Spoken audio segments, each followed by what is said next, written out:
Entonces, para hablar de cuello, siempre tenemos que partir de algo que viene a ser un hueso bastante bonito, bastante importante a nivel del cuello, que si bien este es el único hueso que no se encuentra articulado con algún otro, así lo conocen, que es el famoso hueso yoides, ¿no? Que tiene esta forma particular con cuernos, o también se la llaman astas menores, con astas mayores, y se las conocen así como si fueran una forma de herradura, le dicen algunos libros, ¿no? Ahí dicen, ¿no? Las características es hueso impar, claro, solo es uno, es mediano, está la línea media y pues es simétrico, no hay mucho misterio ahí, ya saben, todos los huesos impares, la mayoría, ¿no? Un 99% es simétrico de los huesos impares. La situación, como dicen, no es arriba de la laringe, por debajo de la lengua, por abajo y atrás de la mandíbula. Tiene forma de un de semicírculo con un cuerpo mediano, asiforme y unos cuernos laterales. Estos son los cuernos. Astas mayores y astas menores. A ver. Bueno, eso es la parte teórica, ¿no? Que es, o sea, es la teoría del famoso hueso yoides, pero para no hacerlo tan aburrido y aprovechar esta imagen, vamos a explicar sobre todo acá. Bueno, dice que tiene una forma de herradura, es convexo anteriormente, cóncavo posteriormente, está ubicado, ahí está, ya se sabe dónde está ubicado, pero si queremos ubicarlo a nivel de las vértebras cervicales, se va a estar ubicado a nivel de la cuarta vértebra cervical. Tiene astas menores y va a tener astas mayores. El cuerpo presenta una forma cuadrilátera, por ende va a tener una cara anterior, tiene una cara posterior, tiene caras laterales que se van a continuar con los cuernos o astas, tiene un borde superior, tiene un borde inferior, ¿no? Es alargado transversalmente, como se dice, es un poquito incurvado, se denomina, ¿no? Y tiene dos extremidades bastante prominentes que vienen a ser estas de acá. Como les había dicho, tiene una cara anterior y tiene cara posterior, ¿no? Esta es la cara anterior y la cara posterior que vendría a ser una parte detrás de esta misma. Eh, Vamos a ver, esperen, creo que voy a aprovechar de sacar un ratingo esta aplicación que me va a servir para esto. Si tienen alguna pregunta, no se preocupen, díganla o digan, no se entiende esto o a qué se refiere con esto. No tengan miedo, díganla nomás. Aquí está. Mandíbula. Perfecto. Muy bien. Ahí está cómo se divide, ¿no? Le habíamos dicho que es un cuerpo, las astas menores y las astas mayores, ya lo que vienen a hacer acá. Tubérculo de los cuernos mayores, tubérculo de los cuernos menores, el cuerpo, y lo que vienen a ser los cuernos mayores, y ya vienen a ser todos los tubérculos, ¿no? Tubérculos, cuernos menores, cuernos mayores, y los tubérculos de los cuernos mayores. Es lo que todo lo quieren hacer. Esa es la parte ósea, no hay mucho que hablar de la parte ósea, no hay varias características que podemos hablar, pero lo que podemos denombrar acá es lo que dice, ¿no? Que presenta inserciones en músculos. Es sobre todo esa la importancia de lo que viene a ser este querido... Uy, vamos a ver, vamos a... Ahí. Solo quiero de esta, a ver, vamos a ver si se puede. Es muchos músculos. Pero bueno, ya vamos a ir desglosándolo poco a poco. En la cara anterior, digamos, esto, al igual como está en conexión con lo que viene a ser la mandíbula, también se va a estar insertando lo que eran al igual que el miloyoideo, pero este miloyoideo se insertará en el borde superior. Lo que me interesaba a mí, lo que era el famoso músculo genilloideo, ese genilloideo se va a insertar acá hacia la parte anterior. Si nosotros lo lograríamos ver, se va a insertar bien en la cara anterior, no en el borde superior. El borde superior sería este de acá atrás. Pero, a ver, ya, perdón, gracias, díganme eso, no, me olvidé. Ahora sí, mil disculpas, ahora sí, mil disculpas.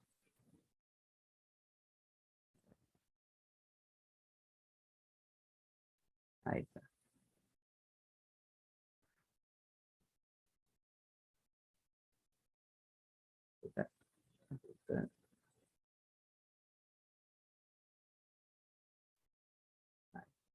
Perfecto. Ahí está, ustedes se darán cuenta que el famoso músculo genioideo que se inserta en la apófisis geni, no se está insertando en el borde superior, se está insertando ahí la lengüeta va hacia la cara anterior, ¿no? Ahí viene antes, ¿no? Eso viene a ser uno de los varios músculos que se inserta ahí. Después teníamos también el otro músculo, que no es el único, ¿no? Lo que vendría a ser el genioglosso. Ese genioglosso también se inserta en la parte anterior de lo que, bueno, en la cara anterior de lo que viene a ser el cuerpo. También teníamos el músculo miloioideo, que lo acabamos de borrar. Ese también se inserta en la cara anterior. Teníamos también los músculos digástricos. Esos son, mayormente se insertan los músculos que se van a insertar casi en el nivel del cuerpo mandibular, ¿no? Se acordarán en la cara posterior, yo siempre me acordaba eso. Los que se insertan en la cara posterior de la mandíbula, en este caso se van a insertar en la cara anterior del yoides. Porque si ya he nombrado dos, que era el genioideo, el geniogloso, el miloioideo, y ahora el digástrico, como se darán cuenta. Y uno más que ya ese sí no está, ¿no? Que viene a ser el estilo yoideo, también se va a insertar en lo que viene a ser eh, el famoso hueso yoides a nivel de esta cara anterior. Después que tenemos en la cara posterior nos insertan muchos músculos. Aquí en lo único va a presentar una inserción lateral hacia este nivel o sea, la parte lateral de la cara posterior, que vienen a ser los músculos tiroyoideo. Estos tiroyoideo va a ir hacia la tiroides, hacia la parte de abajo y se va a insertar a nivel ese músculo tiroyoideo. Después tenemos el borde superior. Este borde superior proporciona o me da una inserción a lo que viene a ser una aponeurosis.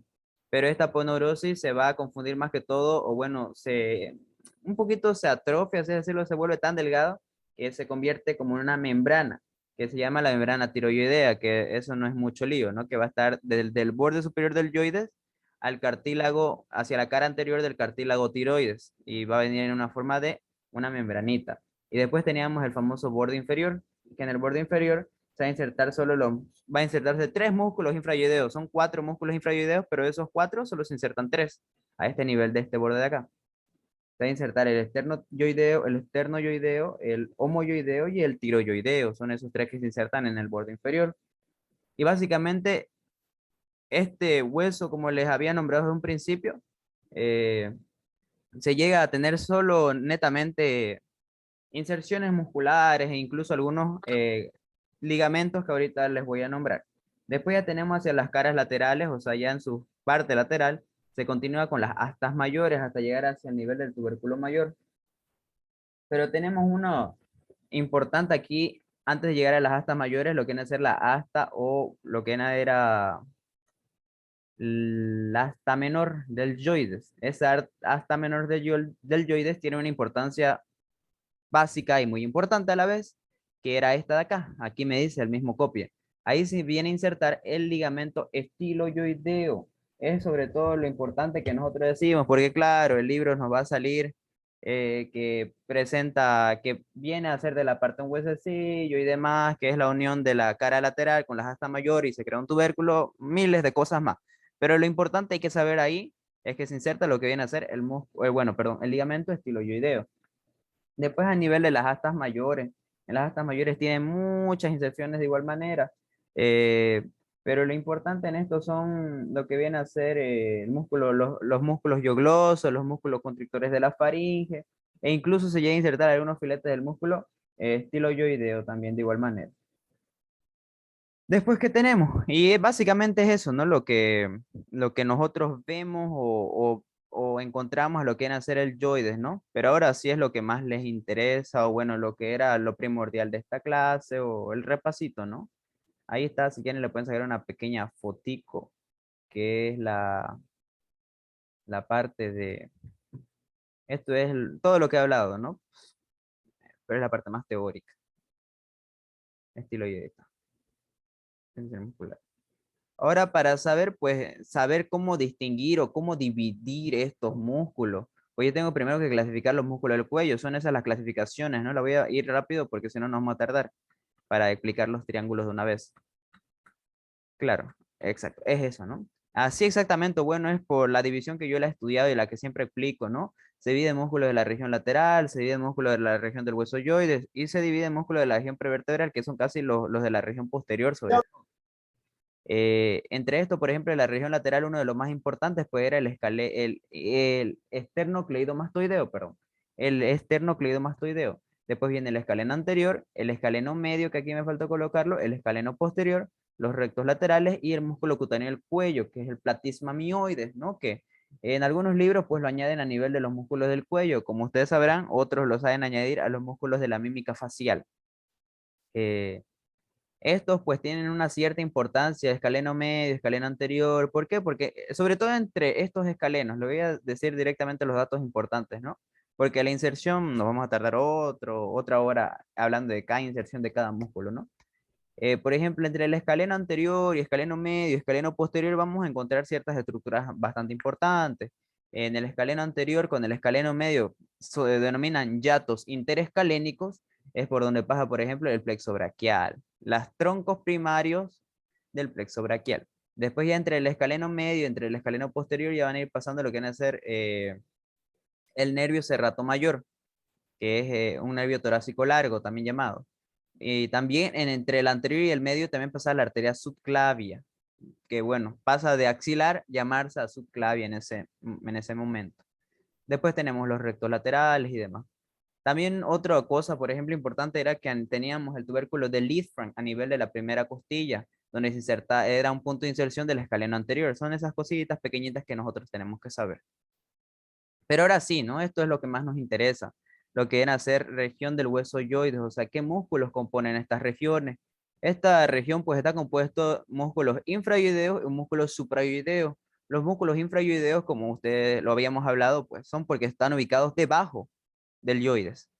Y los músculos suprayoideos están ubicados arriba del yoides. Y también porque la mayoría de los infrayoideos, como le dije, sobre todo tres, se viene a insertar en el borde inferior del yoides y el suprayoideo mayormente se viene a insertar entre la cara anterior y el borde superior. Pues tenemos una mnemotecnia, sus auxiliares seguro ya les habrán explicado un poquito, ¿no? En lo que viene a ser, por ejemplo, músculos infrayoideos, que venimos a ocupar la famosa mnemotecnia de este hombre está tirado. Así se llama, o bueno, así la denominamos a la mnemotecnia que utilizamos para este, ¿no? Era este, en caso hombre, para escribirlo así, está tirado. Donde ahí ya vemos que este es el externo cleidoyoideo, cleidoyoideo. El hombre es el homoyoideo. El está es el externo tiroideo. Tiroideo. Y el tirado, pues el tiroyoideo. Esos son los músculos, ¿no? Gracias a la mnemotecnia que se nos hace, facilita más rápido el entendimiento de estos músculos de igual manera. Después tenemos los músculos suprayoideos, que es otra mnemotecnia más fácil. También se lo pueden aprender de memoria, se lo pueden aprender de memoria. Pero la mnemotecnia que ocupamos, pues este es diga estilo mi general. Mi general. Donde, pues, ¿cuál es? Viene a ser digástrico, diga estilo, estilo yoideo, oideo, mi de miloyoideo y general de genioideo. Esas son las mnemotecnias. Pero no solo es saber la mnemotecnia. O sea, la mnemotecnia es bien para recordarnos qué músculos son suprayoideos y qué músculos son infrayoideos.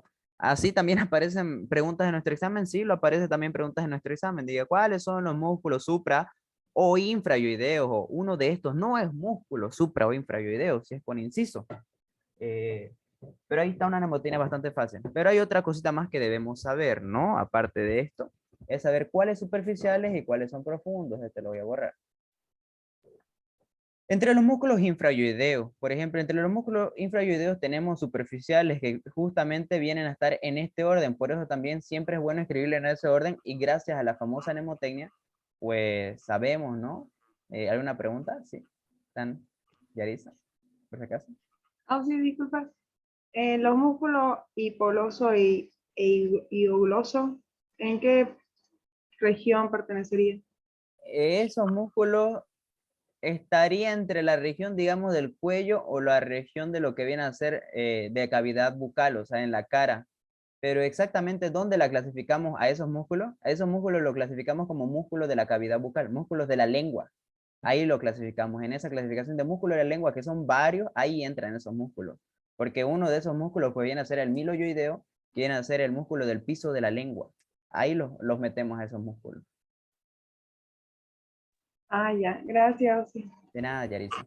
Después ya le voy a pasar una mnemotecnia para los músculos de la lengua que es larguito, no son pocos los músculos de la lengua, son 12 si no estoy mal, y donde son pares, claro, son pares, no es que todos, o sea, no son 12, entonces son más, son 15, 14, 13, algo por ahí, donde algunos son pares y hay uno que es impar, esa es la diferencia. Bueno, sigamos con esto. Bueno, eran cuatro, ¿no? Es bonita esa mnemotecnia que le dije, este hombre está tirado. Yo siempre me acuerdo, y también, no sé que algunas veces ustedes dirán, pucha, son tantas mnemotecnias que también tengo que aprenderme cómo recordar esas mnemotecnias y quizás aprendan otra mnemotecnia para saber eso, ¿no? Algo que yo siempre hacía esta mnemotecnia, o sea, yo me acordaba de las dos, este hombre está tirado y diga estilo mi general, este hombre está tirado y diga estilo mi general. Pero si se darán cuenta, yo con qué lo relacionaba el tirado, digamos. Dice, este hombre está tirado. Y dicen, esa mnemotecnia es para los músculos infrayoideos. Bueno, espero que les ayude porque en mi cabecita de mí que se venía, cuando yo decía, este hombre está tirado, me imaginaba a un hombre en el piso. Está tirado, digamos, está en el piso. Y estos infrayoideos, yo siempre me acuerdo, infrayoideo, infra significa abajo. Y así que yo lo relacionaba, hombre tirado abajo, ¿no? Entonces, músculos infrayoideos. Yo lo imaginaba así. Ese era como mi book, mi hack para aprenderme y relacionar la mnemotecnia con músculos infrayoideos. Porque quién sabe, podemos aprender la mnemotecnia, pero lo confundimos. No, este hombre está tirado, son músculos suprayoideos. No, incorrecto, ¿no? Este hombre está tirado es para los músculos infrayoideos. Y también la otra mnemotecnia que es diga, estilo, mi general, también es medianamente relacionado con la parte de suprayoideos. ¿Por qué lo digo? Porque diga, estilo, mi general, cuando dicen, por ejemplo, eh, se, no sé mucho de esta parte de los militares, pero es como cuando se encuentran, ¿no? Con un militar y les dice, saludos, mi teniente, digamos, y se llevan la mano, ¿no? A la cabeza, digamos, ahí a la frente. Y yo siento que la mano la suben, entonces suprayoideo, diga estilo, o sea, ¿qué tal mi general, digamos? Y suben la mano, entonces digo, sube la mano, sube, suprayoideo. Es de la manera que yo lo relaciono, espero que les pueda servir de igual manera. Entonces, sigamos. Externo, homo, externo, bueno, perdón, esternocleido, homoyoideo, esternotiro y tiroideo. Esos son los cuatro, ¿no? De los infrayoideos. Pero estos dos, el esternocleidoyoideo y el homoyoideo, son músculos superficiales. Ahorita le voy a explicar a qué se refiere. Músculos superficiales y el esternotiroideo y el tiroyoideo son músculos profundos. Esto me sirve sobre todo para la disección de músculos, la disección en el cadáver o para ahí especificar, y eso es lo que, por eso yo quería hacerles dar cuenta, ¿no? Porque cuando nosotros vemos el cadáver, son varios músculos, en el cuello es un poquito, te cuesta reconocer los músculos primero, porque son varios, ahí imagínense, ya son 8 que tenemos que reconocer los músculos y vienen tan apegados que uno no se da cuenta, pero para por lo menos conocer, ya, debajo del yoides voy a encontrar los infrayoideos. Yo ubico el yoide. Nosotros ubicamos el yoide. Arriba del yoide yo encuentro tales músculos. Abajo del yoide yo encuentro tales músculos. Eh, en el caso, por ejemplo, de los infrayoideos, los debajo del yoides, los primeringos que yo voy a encontrar va a ser este famoso esternocleidoyoideo, que es larguito. El homoyoideo también es fácil de reconocerlo, pero debajo de eso, a la profundidad, ya voy a encontrar al tiroyoideo y al esternotiroideo, que estos mayormente siempre vienen apegados al cartílago tiroides, ni siquiera son músculos, así que son sueltos, bonitos, sino son pegados al yoides, perdón, pegados a la tiroides. Y este otro que es una lengüeta que incluso baja hasta el esternón, hasta mi escotadura yugular baja. Esos son una manera de verlos, ¿no? Y después está el famoso diga estilo mi general. Y ese diga estilo mi general también se divide. Son estos dos músculos que se ven a nivel de la parte superficial, o sea, son los primeros en verse. El meloyoideo es el de la parte media, y el genioideo, pues viene a ser el más profundo. Ustedes ya saben, el genioideo pues era un músculo pues en la apófisis genis inferiores que yo los veía, perdón, en la apófisis genis inferiores, claro, en la apófisis genis inferiores yo los veía. Entonces es profundo el músculo, yo no lo puedo lograr ver al genioideo, al digástrico sí lo veo, al estiloyoideo lo veo, pero al miloyoideo y al genioideo no los puedo ver fácilmente, tendría que hacer una ejecución y excavar mucho más. Después ya teníamos lo de la región prevertebral, que esto también es un poquito importante. ¿Por qué? Porque esto yo los voy a tocar para ver un triángulo que está a mi nivel de la región posterior, a nivel de la nuca. Y un poquito para así razonar, bueno, para darles un poquito más de conocimiento, ¿no? Que esto es libro nomás, no hay manera más de aprenderlo que, por ejemplo, el esternotiroideo se llega a insertar, o ¿de dónde se origina? Se origina de lo que vendría a ser el manubrio del esternón. Superficie posterior. Aquí tenemos pues las tres escotaduras, las escotaduras yugulares, la escotadura clavicular y pues ahí tenemos el famoso esternón. Esto es, imaginémonos que esta es cara anterior. Ahí, ese es el esternón. Y ahí, vamos a poner si fue. Esta es la cara anterior, el tiroide, perdón, el externo tiroideo. Este externo tiroideo, ahí como dice externo, pues va al esternón, pero exactamente va a la cara posterior del manubrio. El esternón pues se divide en manubrio, en cuerpo y en apófisis o apéndice sifoide. El externo tiroideo se origina en la cara posterior del esternón. ¿Y va hacia dónde? Va hacia la tiroides. Exactamente van a ver que la tiroides, que tiene forma de semilibro, así es, tiene una línea oblicua. Y ese tiroides pues viene de la cara posterior, ese músculo externo-tiroideo, viene de la cara posterior del esternón hasta insertarse ahí, hasta la línea oblicua. Y ahí va ese musculito muy bonito. Esa es la inserción, no hay más. Después, ¿qué tenemos? Tenemos lo que viene a ser el tiroideo. El tiroideo, ¿de dónde va? Va de la tiroides al yoides. El tiroideo se va a insertar de esa línea oblicua, de la línea oblicua de la cara anterior del cartílago tiroides, que yo les había dicho, ese cartílago tiroides, va a insertarse a lo que era el hueso yoides. Como ya les habíamos nombrado, este viene a insertarse a nivel del cuerpo, del borde inferior, y también incluso va hacia las astas mayores, hacia el nivel del tubérculo de las astas mayores. Después teníamos el esternocleidoyoideo. Ese esternocleidoyoideo también, donde se insertaba en lo que habíamos dicho. Era, ahí no se acuerdan, las tres escotaduras. Escotadura yugular, las laterales y la escotadura clavicular. Perdón, escotadura clavicular, que son dos, de un lado, porque se inserta con la clavícula, se articula, y la escotadura yugular, que solo es una, es la del medio. También se insertaba ahí, ¿no? Esternón, cara posterior, pero también, a diferencia del esternotiroideo, también me llega a hacer un poquito de la inserción a nivel de la escotadura clavicular. Después cleido, pues que es clavícula, por eso, ustedes sabrán. También justamente se inserta aquí donde se articula con la clavícula y pues me da haces que llegan a la clavícula. Y pues los demás se van a la parte del yoides, que viene a ser exactamente a nivel medial del cuerpo del yoides, en la cara posterior. Y el homoyoideo ¿de dónde viene? El homoyoideo viene del omóplato, o sea, de la escápula. Ya eso es otro temita bastante amplio. Y es así la escápula. Este homoyoideo pues se viene a insertar desde el borde superior de lo que viene a ser la escápula hacia la parte sobre todo medial, hacia la parte medial, hasta lo que era ¿dónde? Hasta lo que era el hueso yoides, también hacia la parte medial del cuerpo posterior de la parte medial del hueso yoides. Ya son ciertas inserciones que el libro nos las va a nombrar. Después el digástrico. El digástrico pues tiene dos vientres, ¿no? Vientre anterior y tiene el vientre posterior. Vamos a tener que hablar de los dos vientres porque el vientre posterior viene desde la fosita digástrica que habíamos hablado de la mastoide hasta la fosita digástrica también que está en la mandíbula, ¿no? Que es el vientre anterior. Estos dos tendones que vienen a ser así bonitos, es uno de los músculos más bonitos. Vienen así. Donde está el vientre posterior y el vientre anterior que se va hacia la mandíbula. Y esta partecita que es un tendoncito, por eso se llama digástrico, porque hay un vientre y hay dos vientres. Los dos vientres unidos por un tendón que se llama tendón intermedio o tendón del músculo digástrico. Eso es. Después teníamos el estiloyoideo.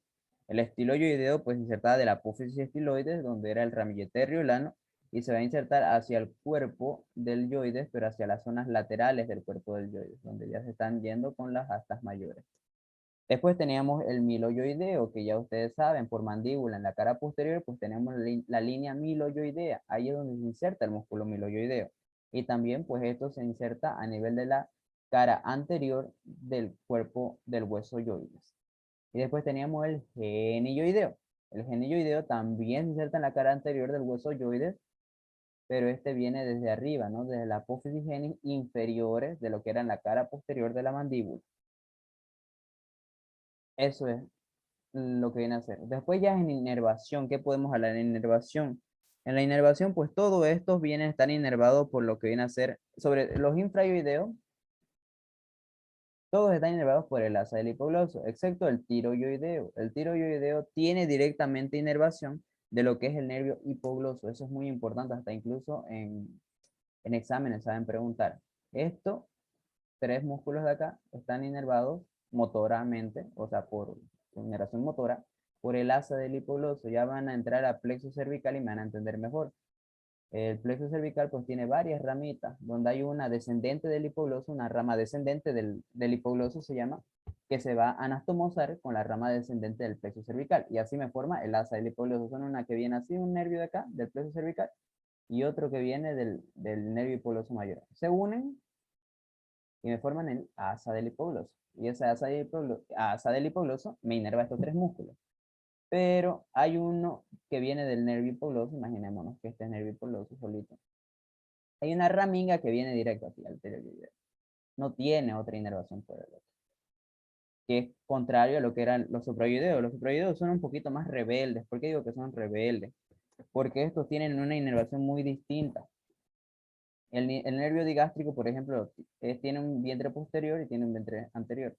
El anterior, por ejemplo, está inervado por el nervio B3, o sea, la B3 del trigémino, exactamente por la rama alveolar inferior. Y la rama posterior, o perdón, el vientre posterior, está inervado sobre todo por el facial y por el glosofaríngeo, exacto, por el 7 y por el 9, o séptimo y noveno.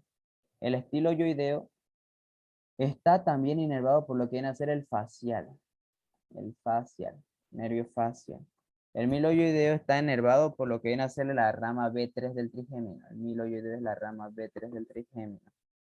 Y después teníamos lo que era el genioideo. El genioideo está inervado por lo que es el nervio hipogloso. Es más variante la inervación de los suprayoideos que de los infrayoideos. Los infrayoideos son bastante fáciles de saberlo. Después teníamos el recto anterior de la cabeza, el recto anterior menor de la cabeza, largo del cuello. Estos rectos anteriores donde los habíamos visto. Lo habíamos visto sobre todo en las líneas nucales también. No. Lo habíamos visto sobre todo en la apófisis basilar de lo que era el hueso occipital. Ahí los hemos visto a esos famosos músculos. Ahora, estos ya son de la parte anterior. Bueno, músculos del cuello que son más posteriores todavía. Es otro, esto recto posterior menor, recto posterior mayor, los oblicuos superiores, los complexos mayor, complexo menor, el plano de los esplenios, esplenio collis, esplenio capitis, el angular y el plano más superficial que viene a ser el trapecio. Esto viene a ser un corte transversal que se lo realiza a nivel del cuello. A nivel del cuello pues tenemos diferentes compartimientos, los compartimientos que lo realiza la fascia y la vaina de lo que vienen a ser los compartimentos vasculares. Tenemos aquí la fascia cervical, la fascia que me envuelve los musculitos y hay otra fascia bastante pequeñita que me va a envolver los paquetes vasculares. Por ejemplo, este viene a ser el paquete vascular nervioso del cuello, que también sabe ser otra pregunta de examen, donde es vena yugular interna, arteria carótida primitiva y el nervio vago. Eso viene a ser el paquete vascular nervioso del cuello. Ahí están los tres. Y eso ya es lo que viene a ser el esófago. Esto viene a ser esófago y esto viene a ser tráquea. Esto ya entre la tráquea viene a ser las paratiroides, la tiroides y demás, a nivel de la tiroides, del cartílago tiroides, ¿no? De la epiglotis y demás, del cricoide. Como yo me doy cuenta, ¿no? Se van a dar cuenta siempre, incluso en el cadáver, que el esófago es, pues, es músculo, la tráquea es cartílago. Así que como el esófago es músculo y no siempre, pues, pasa comida, se puede aplastar cuando está vacío. Y es lo que pasa, aquí la tráquea, pum, la aplasta, ¿no? Y es así. Van a darse cuenta que en los cadáveres, cuando veamos el esófago es de esa manera, es esa disposición, es aplastado o achatado, como se diría. Y bien, ahí estará un poquito de lo que era la inserción, ¿no? De músculo que habíamos visto, el recto anterior que se inserta en la apófisis transversa, de la cervical 2 3 4 5 el recto menor que se inserta sobre todo en las apófisis transversas de la atlas y de la axis, ¿no? O sea, que era en el occipital, perdón, en el occipital y el largo del cuello, que ya tenía muchas más inserciones, tenía dos fascículos, uno que quedaba hacia nivel de la apófisis transversa y otro que seguía hacia la parte de abajo. Ya teníamos el escaleno, ahí están los escalenos, como les dije, escaleno anterior, escaleno posterior, perdón, el escaleno medio y el escaleno anterior. Ya les había dicho, ¿no? El escaleno anterior, entre el escaleno anterior y el escaleno medio, ¿qué pasa? Algo interesante, la arteria subclavia con los troncos primarios del plexo braquial. Entre el escaleno medio y el escaleno posterior, pues pasa el nervio serrato mayor, esa es la diferencia. E incluso tenemos otro nerviosito. El nervio frénico pasa por delante del escaleno anterior. Eso es otro dato. El recto lateral, el esternocleidomastoideo, que es uno de los músculos más potentes y rotadores del cuello. Y el cutáneo del cuello que no lo colocamos, ¿no? Porque se disecciona rápido. Ahí tenemos los que a ustedes les interesa. Ese es el esa es la tráquea. Perdón, esófago y tráquea. Ahí está el yugo. Ahí teníamos lo que habíamos dicho, el esternotiroideo. Vamos a empezar con el esternotiroideo. El esternotiroideo que era, les dije, desde la cara posterior del manubrio del esternón hasta la línea oblicua de la tiroides. Ese ya es un músculo, ese era del plano profundo. Después, encima de ese viene el tiroideo. Ahí está el tiroideo. Están en el mismo plano profundo. El externo tiroideo, perdón, el externo tiroideo y este era el tiroideo, porque inserta de la línea oblicua de la tiroides hacia el borde inferior y hasta incluso hasta mayor de lo que es el yoides. Después ya viene el famoso esternocleidoyoideo. Ese ya me los tapa, ¿vieron? Ya me los tapa, por eso se llaman profundos y superficiales. El esternocleidoyoideo, que se inserta en la cara posterior del cuerpo del yoides, a nivel de la articulación externo-clavicular y se va hasta la cara inferior de lo que era el yoides. Todo ese camino va. Y por último teníamos el homoyoideo, que es el otro superficial. El homoyoideo que vendría del borde superior del omóplato o escápula hasta el borde inferior de lo que era el hueso yoides, ¿vieron? Y esto tiene dos nombres, ¿no? Este es el vientre inferior, se lo denomina así porque está inferior, y vientre superior. Es el nombre que mayormente lo damos, pero también sirve llamarlo a este vientre inferior, vientre posterior y el vientre superior, vientre anterior. Pero por la disposición mayormente lo llamamos vientre inferior y vientre superior. Y es un músculo digástrico de igual manera. Entra en la clasificación de músculo digástrico. Yo no me estoy refiriendo a que este músculo es el músculo digástrico, porque ustedes saben que también tenemos un famoso músculo digástrico, que es de los suprayoideos, que ahorita lo vamos a ver. Pero bueno, ahí están los dos vientres y este se llama tendón intermedio del músculo homoyoideo. Y ahora tenemos los suprayoideos aquí arriba, que viene el genioideo, que el genioideo era uno de los músculos, el músculo más profundo que vamos a ver. Ahí está, ese es el genioideo, que vendría de la cara, aquí está, cara anterior del yoide, hacia la cara posterior en la apófisis inferiores geni de la cara posterior de la mandíbula. Exacto. Después teníamos el externo, perdón, el estiloyoideo. Mil disculpas. Ahí teníamos. Perdón, ese es el miloyoideo. Era primero el genioideo, este que vimos acá. Geni, ahora miloyoideo. ¿Qué es el miloyoideo? Algunas veces lo consideran como el músculo del piso de la lengua. Piso de la lengua, como ustedes verán, ese miloyoideo pues se insertaba a nivel de la cara anterior, del hueso yoides, de la línea miloyoidea de la cara posterior de la mandíbula. Ese era del plano medio de este músculo. Ahora viene otro músculo que viene a ser el digástrico y lo encuentra ahí. Ahí se encuentra. En sí, este digástrico, algunos autores no lo consideran que se inserta dentro del yoides, porque ustedes se darán cuenta que el tendón es el que hace que ese se baje, porque si por el músculo fuera, pues no pasa por el yoides, pero tiene ciertas fibritas que van al yoides, ciertas fibras musculares. Esto ya saben, de la aposimastoide hasta la fosita digástrica que está en la mandíbula. Y por último teníamos al músculo estiloideo. El estiloideo que viene de esta manera. Ese estiloideo se van a dar cuenta acá, a ver si puedo. Ok, creo que ahí. Ese estiloideo tiene una particularidad y lo cumple en el cadáver.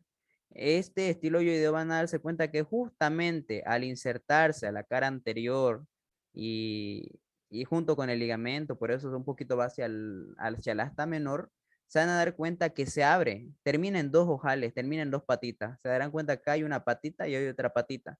Pero esto pasa ¿por qué? Porque dentro de estas dos patitas, pues, ¿quién perfora este? Perfora el famoso músculo digástrico. Este digástrico pasa dentro de estas patitas del estilo yoideo y por eso es perforado. Es la anatomía lo quiso así, no es que alguien, otra persona lo haya querido hacer así. Y es así como nosotros hemos visto los músculos. Pero esto es la parte más interesante. Esta era una foto que le dije a una de sus compañeras que para mí es el mejor esquema, así es decirlo así, o dibujo para entender los músculos de la parte anterior del cuello.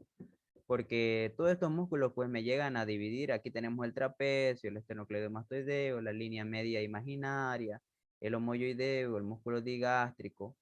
Todos esos músculos que aquí vemos, la clavícula igual es un limitante.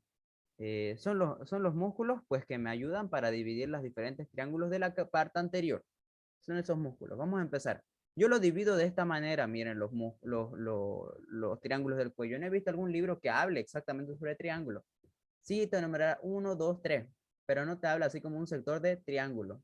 Eso lo van a encontrar en qué libro, lo van a encontrar en el Testi Jacobson. Ahí sí habla sobre músculos y triángulos del cuello, porque eso es topográfico. Pero bueno, lo que yo les decía, pues venía a ser estas divisiones que se va a realizar. Por ejemplo, para yo dividir lo que era el triángulo anterior, pues ¿cómo tengo que estar dividiéndolo? Tengo que estar dividiendo en lo que vendría a ser músculo esternocleidoideo, perdón, esternocleidomastoideo, una línea imaginaria que va desde el borde superior del esternocleidomastoideo hacia la mandíbula y la línea imaginaria media. Todo eso van a ser los triángulos anteriores del cuello. Los triángulos posteriores del cuello, pues vienen a ser los triángulos que se realicen entre el esternocleidomastoideo, entre el trapecio y entre la clavícula inferiormente. Van a dividirme los famosos triángulos posteriores. Después tenemos cuáles también. Ya, pero esto es la diferencia, ¿no? Esto ya es triángulo anterior, triángulos posteriores, pero es dentro de estos triángulos anteriores y posteriores, pues tenemos más triángulos, ¿no? Ahí no se acaba nomás el juego. Siguen si no hay más triángulos. Ahí, por ejemplo, teníamos el trapecio y el esternocleidomastoideo. Pero después, eso es triángulo anterior, como les habíamos dicho, ¿no? Una línea imaginaria en el borde inferior de la mandíbula y una línea imaginaria en la línea media. Y después tenemos el triángulo posterior entre esternocleidomastoideo, entre el trapecio y el borde, perdón, borde superior de la clavícula. Ya se hizo auxiliar, porque es por eso que estamos dando esta clase, también para un poquito apoyar el tema de cuello, porque es muy bonito, a mí me encanta este tema. Si quieren que sean muy específicos, pues claro, se puede ser muy específico, ¿no? Porque este triángulo posterior, ¿yo cómo puedo delimitarlo? Tengo que decir borde posterior del músculo esternocleidomastoideo, borde superior del hueso de la clavícula, borde anterior del trapecio. Exactamente, esos son los límites. No es solo decir esternocleidomastoideo, trapecio, clavícula. No, sabemos, ¿no? Pero tenemos que distinguir porque no es el borde anterior, sino es el borde posterior del esternocleidomastoideo, borde superior de la clavícula y borde anterior del trapecio, los que me realizan el triángulo posterior. Y ahorita vamos a ver entre los triángulos posteriores, por ejemplo, aquí está el vientre posterior del famoso músculo homoyoideo, este viene del omóplato. Y ahí este triángulo posterior, pues me lo divide en dos. Ahí verán, un triángulo superior y un triángulo inferior, que ahorita vamos a ver que este era el triángulo clavicular y el otro triángulo que ahorita lo vamos a tocar. Ahí está uno y el otro, ¿no? Entre los triángulos anteriores, pues tenemos más triángulos, en el que sería, por ejemplo, el triángulo submentoniano, así se llama. Pero este triángulo submentoniano, también llamado, por ejemplo, suprayoideo, porque está encima del yoides, también es llamado, perdón, es ese, ¿no? Submentoniano o suprayoideo. Pero ahora, ese submentoniano suprayoideo, ¿cómo se limita? Porque exactamente solo ahí nos dice, bueno, ahí les coloqué el contenido, ¿no? ¿Quién lo limita este? Este me lo limita el cuerpo del yoides como base del triángulo, cuerpo del yoides como base, porque saben que todo triángulo pues tiene una base, ahí una base, y los dos lados. Esta es la base, ¿quién lo era? La base es el famoso pues, cuerpo del yoides. Y ya hacia la parte superolateral, o sea, arriba, viene a delimitarme lo que era el vientre anterior del músculo digástrico. Este es el digástrico. Y ya y quién pues viene a ser el otro limitante, viene a ser la línea media del cuello, la línea imaginaria. Ahorita vamos a ver en otra imagen mejor, no se preocupen. Pero esos son los límites. Base del cuerpo del yoides, vientre anterior del músculo digástrico y la línea imaginaria. Esta pues no hay músculo no aquí adelante, sino viene a ser la línea imaginaria. Dentro de este, ¿cuál viene a ser el contenido? El contenido de este submentoniano viene a ser el músculo miloyoideo. Dentro de esto excavamos y vamos a ver el músculo miloyoideo y también vemos ganglios linfáticos. ganglios linfáticos y pues bueno, aquí también nos aparece que nace la vena yugular anterior de esa parte, lo vemos, ¿no? Después teníamos el triángulo submandibular. Este submandibular también se llama triángulo digástrico o también llamado submaxilar, pero sobre todo llamémoslo submandibular, ¿no? Porque está en relación con la mandíbula. Pero ¿por qué lo llamamos triángulo digástrico? Eso tiene algo interesante. Lo llamamos triángulo digástrico porque este triángulo se realiza gracias al músculo digástrico. ¿Cuáles son sus límites? Su límite, por ejemplo, antero, o sea, adelante, e inferior, o sea, límite antero-inferior, viene a ser el músculo, o bueno, el vientre anterior del músculo digástrico. Y pues atrás y abajo, pues ¿quién es el otro límite? Es el vientre posterior del músculo digástrico. Entonces, anterior-inferiormente el límite pues es el vientre anterior del músculo digástrico. Posterior-inferiormente viene a ser el vientre posterior del músculo digástrico. Y pues ya, el otro límite viene a ser el borde inferior de la mandíbula. Borde inferior de la mandíbula. ¿Qué tenemos como contenido? Ahí ya tenemos muchas cosas más. Tenemos la glándula submandibular, tenemos el conducto de Wharton, que viene a ser el conducto de desembocadura de la glándula submandibular.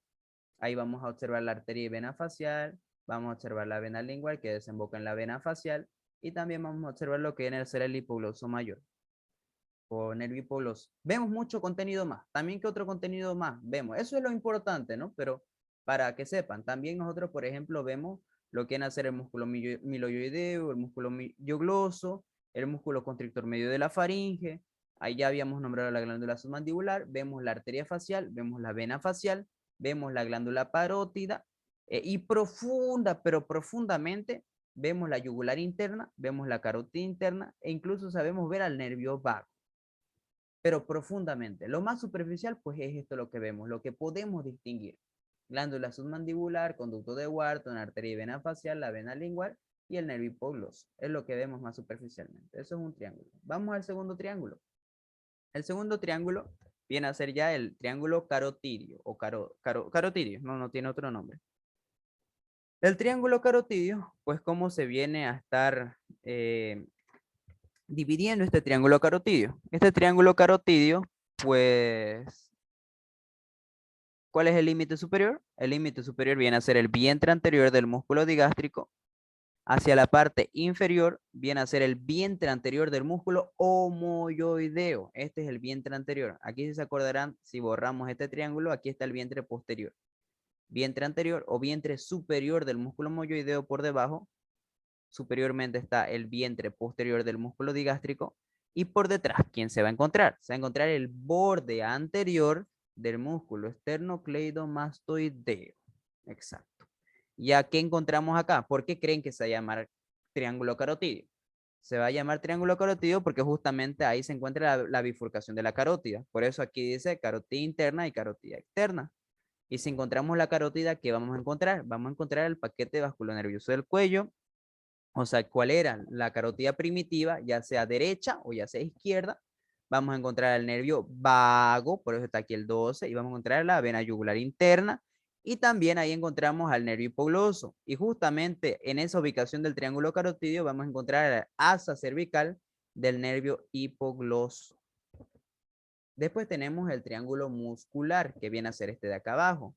Este triángulo muscular, también llamado triángulo traquial o triángulo homotraquial, también llamado, pues cómo se encuentra limitado. Esperen, era triángulo traquial u homotraquial también es llamado. Sí, exacto. Traquial u homotraquial. En la antigua anatomía, para no chiparlos mucho, en la antigua anatomía, no es obligado que se lo aprendan así, a estos dos pues se lo tomaban como uno, pero ya después lo dividió por este famoso vientre anterior del músculo homoyoideo, como yo les dije, y a este se le denomina carotidio superior y carotidio inferior. Pero se prefirió llamarse a este carotidio inferior, ya no carotidio inferior, porque muchos se confundían. Simplemente a este sí se lo denominaba carotidio. ¿Por qué? Porque sí tenía el nombre carotidio, porque yo, como les dije, sí tenía por qué llamarse carotidio, porque en el contenido del triángulo carotidio está la bifurcación de la carótida. Acá en el triángulo muscular, también llamado homotraquial o antiguamente, muy antiguo, llamado carotidio inferior, pues ahí no se encontraba la bifurcación de la carótida. Por eso ya se dejó de llamarse triángulo carotidio inferior. Ya solo se llamaba triángulo muscular u triángulo homotraqueal. Pues bueno, ¿cómo se limita este triángulo homotraqueal o triángulo muscular? Se limita por el borde anterior del vientre superior del músculo homoyoideo, superiormente. Inferiormente se relaciona con el borde anterior del músculo esternocleidomastoideo y ya hacia la parte medial o hacia la parte más interna, se articula, bueno, perdón, se relaciona con la línea media imaginaria del cuello, línea media imaginaria del cuello, línea media imaginaria. Ahorita voy a mostrar una foto donde se ve como si fuera un rombito, pero se forma un rombo si se viera de los dos lados, derecho e izquierdo, pero aquí solo vemos uno, ¿no? Pues bueno, ¿qué vemos ahí? ¿Qué rescatamos? Se ven los músculos infrarioideos, se ve la glándula tiroides y se ve la glándula paratiroides, se ve la tráquea y se ve la laringe. Por eso, sobre todo que se ve la tráquea, se la llama homotraqueal, porque está en relación con el homoyoideo y pues en relación con la tráquea se denomina homotraqueal. Y aquí es donde se realiza pues una intubación. No se realiza la intubación endotraqueal acá, pero es cuando estamos en los peores momentos donde la persona ya no puede respirar, pues se le hace una abertura aquí, ahí que es puro músculo, pues se lo abre y pum, se abre directamente la tráquea. Y teníamos el triángulo posterior. Ahí eliminamos el otro triángulo que no nos dejaba ver y ahora dividimos el triángulo posterior. El triángulo posterior pues se dividía en dos triángulos. El triángulo supraclavicular, así llamado ¿por qué? Porque se encuentra arriba de la clavícula, arribita hacia nivel del borde superior de la clavícula. ¿Por quién está delimitado ese triángulo clavicular? El triángulo supraclavicular está delimitado delante o anteriormente por el borde posterior del esternocleidomastoideo. Hacia atrás se relaciona con el borde anterior del músculo trapecio y hacia arriba o superiormente se relaciona con el músculo o bueno, vientre inferior del músculo homoyoideo. Esas son las relaciones. Bueno, y debajo, ¿no? Y debajo se relaciona con el borde superior de la clavícula. Ya, ¿qué vamos a encontrar ahí? Solo encontramos músculos, lo que viene a ser el escaleno anterior, el plexo braquial, muy importante plexo, escaleno anterior, escaleno medio, y arteria subclavia y vena subclavia también, vena subclavia. Ahí me faltó, vena subclavia. Eso es lo que se encuentra en ese triángulo. Después tenemos el triángulo occipital. El triángulo occipital ya viene a relacionarse, lo que les había dicho hace rato. Este es borde posterior del músculo esternocleidomastoideo, borde anterior del músculo trapecio y borde superior del vientre inferior del músculo homoyoideo. ¿Cuál es el contenido que encontramos acá? El contenido que encontramos acá, pues viene a ser el nervio, o bueno, paracraneal número 11, que viene a ser el accesorio espinal. Ese accesorio espinal, pues va a tenerme su ramita, que viene a ser el nervio mastoideo. Después tenemos también la arteria occipital, que viene a ser rama colateral de la arteria carótida primitiva externa. Y también tenemos el grupo ganglionar. Ganglios linfáticos también presenta de esa manera, a ese nivel, ¿no? Y también sabe algunos libros sabían decir que a nivel del triángulo occipital se saben ver raíces superiores del plexo braquial y específicamente en el supraclavicular se veían ramas inferiores o raíces inferiores del plexo braquial. Ahí tenemos, ¿no? Ya con más bonito. Este era el traqueal, ¿no? Les dije el traqueal u homotraqueal. Ahí les dije que pareciera un rombo ahí, si es que esto fuera recto, ¿no? Un rombito. Pero esto, pues como son dos, no es uno, aquí se le hace la línea media.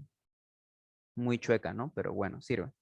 Era lo que les dije. En el caso del homotraqueal o también triángulo muscular, pues estaba por el músculo homoyoideo. Este es el homoyoideo. Aquí ven, voy a colocarle otro color. Este es el homoyoideo. Aquí viene. Son los dos vientres. Vientre inferior, vientre superior. Vientre superior del músculo homoyoideo. Vientre anterior del músculo esternocleidomastoideo y la línea media. Ahí está. Ese es el triángulo. Ahí. Ese es el triángulo muscular. Después ya teníamos los otros triángulos. Este era el triángulo occipital. Triángulo supraclavicular. El triángulo carotidio. Triángulo digástrico. Y el triángulo supraoideo. Esos son los triángulos que hemos encontrado, ¿no? Son 6, por eso les decía, son 6 a nivel de lo que viene a ser la región anterior del cuello. Pero ahorita vamos a decir más, ¿no? No, ahí no termina el cuento, son los que habíamos visto. Ahí está el carotidio. Después tenemos el submentoniano o el supraoideo. Aquí vemos submentoniano, supraoideo. Submentoniano, supraoideo. Pareciera también que algunos se confunden, ¿no? Pero este no es el triángulo digástrico, porque aquí dijera, ah, mira, pero vientre anterior del digástrico, vientre anterior del digástrico, pero pasa como en el dibujo del triángulo homotraqueal. Aquí pues tenemos que dividirlo, ¿no? Aquí se lo divide en un triángulo, porque son dos, uno del derecho y otro del izquierdo, y ahí solo sería vientre anterior del músculo digástrico, base del cuerpo del yoides, perdón, y línea media, ¿no? Línea media imaginaria del cuello. No habría más. Uy. El digástrico, ese es el famoso triángulo digástrico. Y ahí están, bueno, esos son los 6, ¿no? Ahorita voy a hablar a la parte final, qué otros triángulos que no se los considera muy común en esas zonas, pues existen también. Ahorita nos quedamos con los 6 que hemos visto acá. El triángulo carotidio, el triángulo muscular, el triángulo suprayoideo, el triángulo digástrico, el triángulo occipital y triángulo subclavicular. Perdón, supraclavicular. Ya ahí son 6 triángulos. Quédenselo en su mentecita, 6 triángulos. Ahora vemos los triángulos del cuello pues, que están hacia la parte lateral. Esos son los que están en la parte lateral. Pues tenemos aquí otros triángulos que vienen desde la más anterior, perdón, esto es de lo más posterior hacia la parte más anterior. ¿Cuáles vienen a ser estos triángulos? Entre ellos uno de los primeros que era el triángulo de Faraveo, que se escribe obviamente Farabeuf. Perdón, triángulo de Farabeuf. Esto también tiene sus limitantes. Entre sus limitantes, por ejemplo, tenemos hacia la parte posterior la vena yugular interna. Vena yugular interna hacia la parte anteroinferior, que era el tronco tirolingo faringofacial, así se llama, o bueno, actualmente creo que le denominan eh, lingofacial, tirolingofacial, algo así lo denominan al este, pero su nombre antiguo en los rubieres de hace 10 años atrás, yo tengo un antiguito, lo denominaban, ¿no? Tronco tirolingo faringofacial, que era un tronco que desembocaba en la vena yugular interna.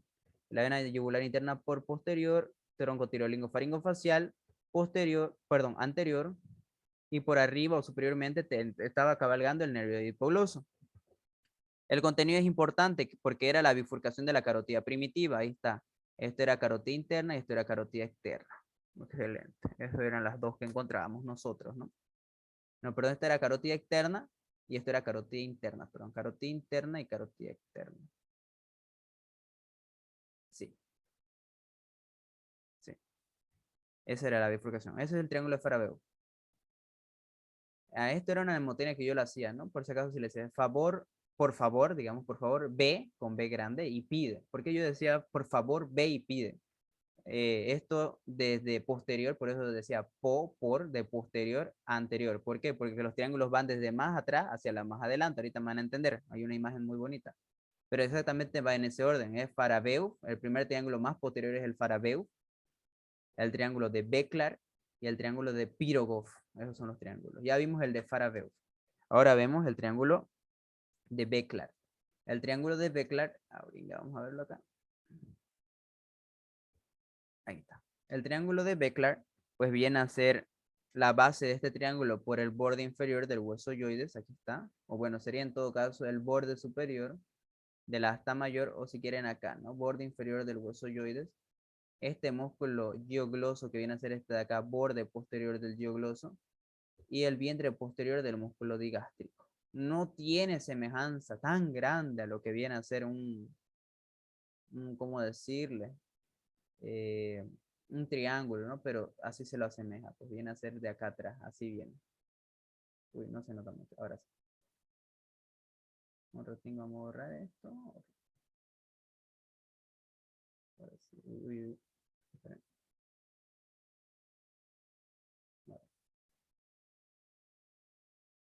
Esos serían los límites, ¿no? Que dentro de estos límites, aquí pequeñito, no se nota mucho, aquí ni siquiera lo deben de notar, pero aquí está.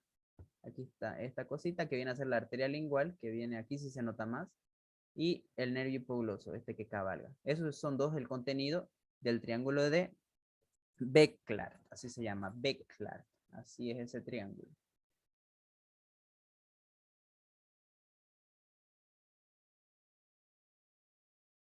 Aurenga, vamos a ver las preguntitas, ya me van llegando. Ese es uno, ¿no? El triángulo de Bekla. Después teníamos el triángulo de Pirogov. Triángulo de Pirogov, que ya viene a ser uno de los triángulos más anteriores. Ahora, vamos a ampliar. Uy, quiero ampliar. Ahora sí. Triángulo de Pirogov, que este es el más anterior. Este como contenido solo tiene la arteria lingual. Su base viene a ser este tendoncito de acá abajo, este tendón tendinoso, esto es vientre anterior del digástrico, vientre posterior del digástrico, esto es tendón intermedio. Tendón intermedio del digástrico, borde posterior del músculo miloioideo y nervio hipogloso. El nervio hipogloso ya no es contenido, acá viene a ser como una limitante. Entonces aquí me crea un triángulo bien pequeño, un triángulo bien pequeñito, donde el contenido es la arteria lingual. Y este era otro triángulo. Eso es quizás por donde les han dicho que hay hartos triángulos. Por ejemplo, este es un cuarto triángulo que existe acá. Este no se lo considera, no es muy común, son pocos. A mí ni siquiera me lo habían enseñado, yo tuve que investigarlo, ¿no? Que es el triángulo de Guyon. El triángulo de Guyon es muy similar al de Farabee, pero ¿qué es lo que pasa? En el triángulo de Farabee, pues, ¿qué era? Nosotros teníamos al vientre posterior, perdón, al nervio hipogloso, ¿no se acordarán? Lo teníamos como limitante. Pues acá ya no lo tenemos como limitante. Al limitante que lo tenemos acá es al vientre posterior del digástrico. Entonces sería vientre posterior del digástrico, vena yugular interna, tronco tirolingo-faringofacial. Esas son mis limitantes. Ahora, aumenta, ¿no? ¿Quién vienen a hacer ahí los contenidos? El contenido viene de nuevo a ser la carótida externa. Aquí ya no es tanto la bifurcación, sobre todo es la carótida, porque aquí también hay las ramas y demás. El nervio hipogloso, y aquí está esta pequeñinga que sale, que viene a ser la rama de cervical 1 del plexo braquial. Esa es la rama C1. Eso es el contenido del triángulo de Guyon. Después teníamos este otro triángulo que es a nivel, este es el otro triángulo que les dije, ¿no? Les dije triángulo carotidio, triángulo muscular, triángulo submentoniano, triángulo digástrico, triángulo occipital y supraclavicular. Este es otro triángulo que pertenece a ese grupito, que viene a ser ese pequeñito de ahí. ¿Vieron? Ese pequeñito de acá viene a ser el otro triángulo. Ese triángulo se llama triángulo frénico o también llamado triángulo de Sedilot, que se escribe de Sedillot. Ahí está. O también se llama triángulo de Sank o triángulo frénico de Sank. ¿Cómo está limitado? Esto pues viene a ser el músculo esternocleidomastoideo. Pareciera que son dos músculos distintos, pero van a darse cuenta que cuando nosotros veamos en el cadáver el triángulo esternocleidomastoideo, este músculo esternocleidomastoideo pues tiene dos haces, por eso se llama esternocleidomastoideo. Tiene un haz external, tiene un cleido que es clavícula y mastoideo y también al occipital, ¿no? Esternocleidomastoideo occipital debería llamarse ese músculo. Pero ahí está, el haz viene, el haz clavicular y el haz external, y me deja un espacio pequeño. Y bueno, los límites, ¿cuáles serían? Haz external del músculo esternocleidomastoideo, haz clavicular del músculo esternocleidomastoideo y borde superior de la clavícula. Entre el contenido es el nervio frénico. Ahí ya cuántos triángulos teníamos. Teníamos 4 de adelante y teníamos, 7 de adelante y a los laterales teníamos 4. Ahí ya iban 7 más 3, 10, 11, ¿no? 11. Después teníamos el número 12, que este es el triángulo posterior. Ahora vamos a ver los limitantes acá. Este es el triángulo de T-Jaux. Entre el triángulo, perdón, triángulo de T-Jaux, ¿cuál viene a ser el triángulo de T-Jaux? Viene a ser un triángulo que se encuentra delimitado por los oblicuos, por los rectos y demás músculos que encontramos acá, en los que, ahí están. Un ratito se me va a apagar la batería. Deme un segundo.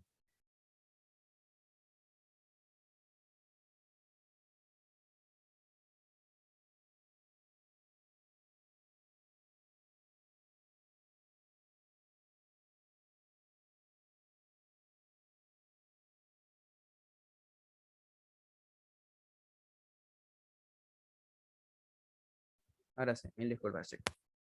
Bueno, era esto, ¿no? Lo que les dije, era entre los rectos posteriores. Se acordarán que teníamos los rectos posteriores mayores, teníamos el oblicuo mayor, teníamos el oblicuo menor, teníamos todos esos músculos que se encontraban.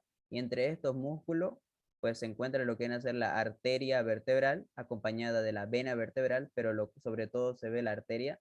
Y también se encuentra este nerviocito, que es el primer nervio raquídeo, ¿no? Que este primer nervio raquídeo, si lo vemos a más profundidades, pues le da dos ramitas, dos ramitas, que una es el nervio suboccipital y el otro es el nervio occipital mayor, que viene a ser la rama posterior del cervical 1 y rama posterior del cervical 2.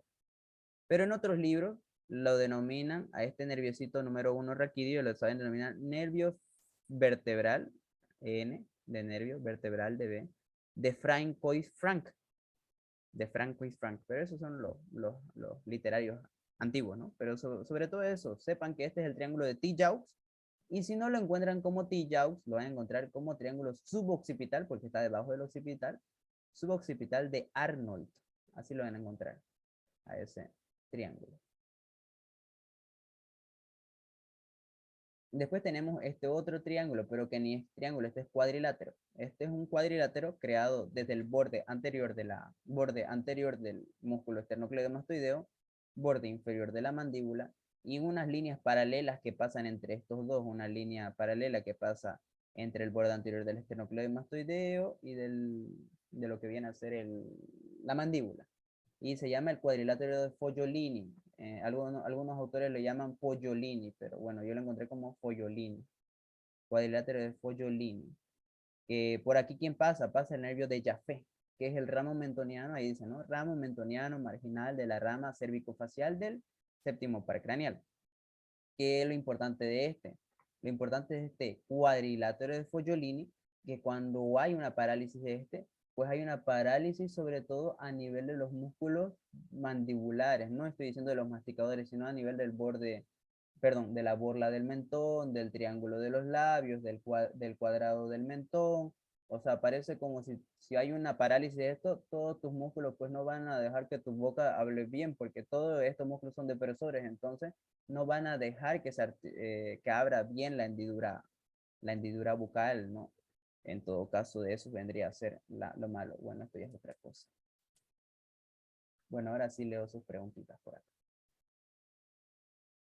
Ahí está, eso es lo que les dije, ¿no? Era más que seguro eran esos triángulos los que les querían sus auxiliares decir, porque estos no son constantes, no son muy comunes. Este es el triángulo suboccipital de Arnold, el famoso triángulo de T-Jaux, el rombo de la traqueotomía, sí, para eso se usa pues ese triángulo, es ese que les dije de acá. Por eso, si es que esto está unido, porque como les dije, si nosotros lo separaríamos este triángulo, bueno, este sería un triángulo, ya no sería un rombo. Pero claro, si no lo separamos, como ustedes ven aquí, muy bonito, se llama ahí rombo de la traqueotomía. ¿Por qué? Porque ahí se realiza la traqueotomía. El triángulo de Pogliolini, que era este justamente que les acabo de nombrar, el cuadrilátero, pero no triángulo. Cuadrilátero de Pogliolini. ¿Esto por qué? Seguro su auxiliar se lo ha dicho. Su auxiliar, bueno, los auxiliares hemos pasado, ¿no? Tenemos auxiliares de segundo, tercero, cuarto, quinto año, donde mientras más subimos de año, pues tenemos un poquito más de conocimiento y pues la anatomía siempre es interesante. ¿Qué es lo que pasa? Se los voy a pasar y así me dan un likecito si le hago un poco de spam. Tengo unas páginas de anatomía donde sí les doy la explicación de qué es lo interesante de acá. Este cuadrilátero de la traqueotomía, ¿por qué es interesante? Porque se realiza la traqueotomía cuando una persona pues ya no puede respirar y acude a una emergencia. Han visto en las televisiones, aquí en las novelas, bueno, series, e incluso en el famoso serie del Good Doctor, es donde con un simple lapicero la persona ya no está respirando, ya no respira, todas las vías aéreas están ahí, ya no pueden respirar. Y entonces aquí, ¿qué más tiene? Tiene un lapicero y ¡pum! Lo quebra, porque eso solo es cartílago, el cartílago no es hueso, así que tranquilamente podemos perforarlo. Y con un lapicero, ¡pum! Te colocan y pues la tráquea que hace es una vía aérea, entonces ya puede respirar mi paciente normal. No respira fisiológicamente así por la boca, pero por acá ya sale el aire y tranquilamente pueden respirar, ¿no? Por eso también se llama triangular la traqueotomía, eso es en emergencia. También cuando las personas se rompen las cuerdas vocales y demás, tienen algún problema respiratorio y ya no pueden respirar normalmente, pues aquí se lo coloca otro proceso de traqueotomía, ¿no? Que es otro largo proceso. ¿Por qué? ¿Cuál es la importancia, por ejemplo? Ahí está, ese es el rombo de la traqueotomía. El suboccipital de Arnold, ¿por qué es interesante? ¿O por qué? Esto, por ejemplo, también es un poco interesante porque aparte de que se encuentra el nervio frénico ahí, saben colocar, ¿cómo se llama esto? Se me fue el nombre, pero es acceso de vía periférica venosa. Encuentran la vena yugular interna y por ahí hacen la cateterización. Exacto. También es, por ejemplo, interesante el triángulo de Selidilot, por eso. ¿Y por qué es interesante el triángulo suboccipital de Arnold? Porque a veces la persona se tensa acá, se tensa, o sea, la persona ¿cómo se puede decir? Está estresada, supongamos, está estresada y se tensa los músculos, son un movimiento espasmódico, hay una contractura fuerte de los músculos y pues aquí presiona el nervio. ¿Y te causa qué? Te causa una cefalea, te causa una cefalea migrañosa, una cefalea muscular tensional. Y eso es malo, pues. Te va a dar un dolor de cabeza que te va a hacer doler toda la cabeza. Eso es lo interesante y por eso es lo que se les hace investigar. Investiguen más aparte de eso. Eso yo les doy un poquito de la referencia del por qué esto es importante. Y el último, el cuadrilátero de Pollolini, como les dije, si hay alguna lesión a nivel de este nervio, que es exactamente el nervio de Jaffe, pues va a haber una parálisis a nivel de estos músculos, que van a ser la bola del mentón, el triángulo, el cuadrado del mentón, y pues va a quedarse así todo paralizado el paciente hacia el nivel de la mandíbula, de estos músculos mandibulares. No estoy hablando de los masticadores, sino estoy hablando de estos músculos de la mímica facial, que era la borla del mentón, que era el depresor del labio inferior y depresor del ángulo de la boca. Eran esos de ahí.